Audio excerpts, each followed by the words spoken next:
Welcome to my overview of Radio Shack's expansion to Canada. Here's a quick snapshot of what I'm going to be covering, and let's just dive in. When it comes to Radio Shack, they originally were built to attract radio enthusiasts, and through multiple acquisitions, they became to be known as a technology company that catered to those interested in personalized, customizable, and mobile solutions. In the 1990s is which they reached their peak. But the turning point was really when it came to the modernization of technology. And there's some more notes here for you guys to see on the screen in terms of their history. Now, why Canada? They chose to enter Canada in 1970, which means they did their due diligence in the 1960s to see why ultimately this decision was justified. And they were very successful in the US. And when you looked at the GDP, Canada had an annual GDP growth of 0.3% more than the US, which is a positive sign. There was a lot of movement in terms of laws for NAFTA and in international trade and immigration, driving in more people to the country, the movements towards the World Wide Web, as you might know. And their plan was mirroring what they had done in the US into Canada, and that was the downfall of their plan.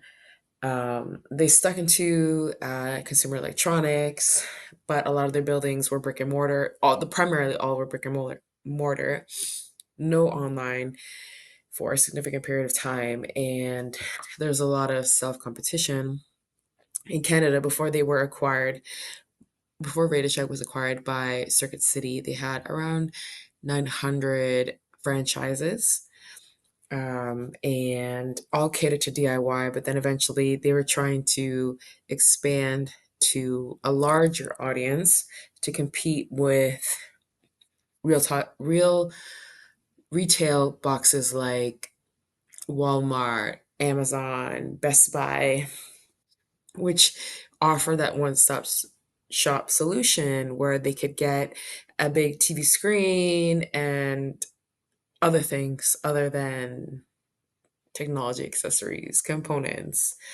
Um, and the fact that they didn't launch an online platform was another indicator of future failures because in 2000, around 1.9 million Canadians had a subscription to internet, and yet Radio Shack did not launch their e-commerce business. Now, when it came to pricing, they were more value focused, fair pricing, but the marketing started off with DIY, but then moved to general public, shifting focus as to what is important to this DIY audience. For the competition, Radio Shack was here before Best Buy. They were here before Amazon. So Best Buy had purchased or had acquired Future Shop, and they were one of the larger retail companies in Canada. Amazon started in the 2000s, and then they built their brand to be known as what they are today, which is um, essentially having 40% market share in 2010 in 2020. Um, but both companies took advantage of the online world. Both companies understood a balance of operations and partnerships and other details that you can see here on the screen. Now, when you're putting the marketing lens on, looking at the five Porter's forces, when Radio Shack entered Canada, when it came to risk, they had a moderate risk about threat of entry and the bargaining power of suppliers. And I say that because there's a lot of market growth. Anyone can enter in terms of like the digital world, but not necessarily in the brick and mortar. When it came to bargaining of suppliers, there was limited suppliers, but Radio Shack had partnerships with existing American suppliers, so they leveraged that to their benefit. But at the end of the day, when it came to digital, customers had different options to choose from. They had data of the internet to say, this is the route I would prefer to go to. And the competition was fierce. They had Walmart, they had Amazon, they had a few others that developed and also came and left the market. Now, when it came to understanding the culture, the market, the different nuances here, during this time between 1970 and 2010, an increase in immigration and something that's key to note that there was a strong influence of American culture. So the benefit to Radio Shack, but they didn't optimize that in terms of the market. Again, NAFTA, national international trade incentives, strong GDP. In terms of immigration, there was a strong percent of immigrants who become entrepreneurs, and the DIY market in 2000 was worth around 1.1 billion, and by 2010 it was worth close to 40 billion dollars. If Radio Shack had understood that market and stuck to it instead of expanding, they could have succeeded. And if they had the foresight to say, what does the future have in store for them, they could understand the multiculturalism, the level of support, not only in consumerism, but like franchisees. There's significant opportunity there. Now, for Radio Shack, again, strengths are reputation.